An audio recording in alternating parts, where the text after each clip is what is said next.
Welcome to Veritas Antiqua. Today, we're going to step away from the usual grand battlefields and stories of kings and into the quiet, incense-filled rooms of the ancient Hittite world. We're going to explore a battle that wasn't fought with swords, but with symbols, with words, and with magic. So let's just dive right in with this idea. What if your greatest enemy wasn't some invading army, but an invisible force inside you? Something causing infertility, sickness, or just that persistent, soul-crushing bad luck. Well, the Hittites, they had a name for this enemy, and they had a very specific way of fighting it. So that brings us to our first chapter, an invisible enemy. See, for the Hittites, we're talking around 3,500 years ago. Many of life's worst problems, they weren't seen as medical issues or just random chance. No, they were seen as a kind of spiritual stain, an affliction they called Papratar. And this is where the Hittite worldview gets really fascinating. Papratar wasn't a disease that you have, it was an impurity that was on you. Think of it like a kind of spiritual grime that clings to your very being and just throws your entire life out of balance. Because of that, you wouldn't go to a physician. It just wouldn't make sense. Instead, you would seek out a specialist, a ritual healer known as a wise woman. And the specific ritual we're exploring today is so well known it's actually famous because of its practitioner, a woman named Tunnawi. She was the go-to expert in spiritual cleansing. All right, on to Chapter 2, and this is where we see how it all worked, the magic of analogy. You see, the entire Hittite approach to this kind of healing was built on one simple but really powerful idea. Like affects like. If you want to fight an invisible impurity, you first need to make it visible. You have to give it a physical form that you can actually touch and manipulate. And the core of the ritual? It was brilliantly simple. Tunnawi used two basic things, black wool and white wool. The black wool wasn't just a piece of wool. In the ritual, it became the curse. It was a tangible stand-in for all the sickness, the bad luck, the darkness that was inside the person. The white wool, then, was the goal. It represented purity, health, a totally clean slate. And listen to Tunnawi's own words from the ancient text. She holds up the black wool and she makes that connection explicit. She's not just saying the curse is like the wool, she's declaring that for this moment it is the wool. She's making an abstract fear solid and real. And then you get the magical reversal. By bringing in the pure white wool, she presents the solution in a physical form.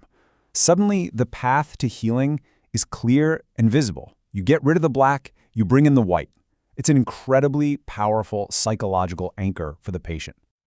Okay, now for Chapter 3. And this is where the ritual gets unbelievably intense. Birthing the inner demon. Tunnawi's takes the whole analogy a giant step further. The impurity isn't just a stain you can wipe away. No, it's a living entity that's trapped inside the body and it needs to be born. Just look at this process. She completely reframes her own role into a kind of spiritual midwife. The patient isn't just sick, their internal paths are blocked by this dark thing. So Tunnawi's job is to magically open those paths and guide the person through the process of expelling this negative presence from their body, exactly like a midwife assists in a birth. This incantation is everything. I mean, imagine hearing these powerful, reassuring words. The sickness is given a personality, a name, the evil, and a clear path out. Tunnawi is giving the patient a powerful mental image and a process to actively push this problem out of their system. Okay, moving on to Chapter 4. So the evil is out. Great. But now what? I mean, you can't just leave that kind of negative energy lying around on the floor. It has to be disposed of, safely and permanently. And this is the final transfer. The impurity that was expelled, all of that Papratar, it gets magically moved into a living vessel, a scapegoat. The animal literally takes on the sins, the sickness, and the misfortune of the patient. So here you can see the whole journey of the curse. It's pulled out of the person, it's put into the animal, and then it's sent away for good. This clear, step-by-step progression was designed to give the patient an immense sense of finality. The problem has been found, contained, and now it's gone. And the destination is absolutely crucial. The animal, which is now carrying all that impurity, is sent to the underworld, specifically to the sun goddess of the underworld. Darkness is returned to the source of darkness. It's not just destroyed, it's being put back where it belongs, which restores a sense of cosmic order. So, for our final chapter, let's just step back and re-examine what was really going on here. Because this wasn't just simple superstition. You can actually look at this as a pretty sophisticated, pre-modern form of psychotherapy. So let's break down why this was so incredibly effective. Think about it. The ritual took all these vague anxieties and fears and gave them a physical form in the black wool. It gave the patient a sense of agency, a clear set of actions to take back control.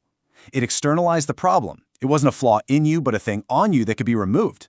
And maybe most importantly, that final banishment to the underworld provided definitive, undeniable closure. And all of this leaves us with one last big question. Tunnawi's ritual gave people a framework to understand their own suffering and a tangible path to overcome it. It provided real psychological relief. So we really have to ask ourselves, if a belief system and its rituals can genuinely heal a person's mind, does it even matter if we today consider the magic to be real?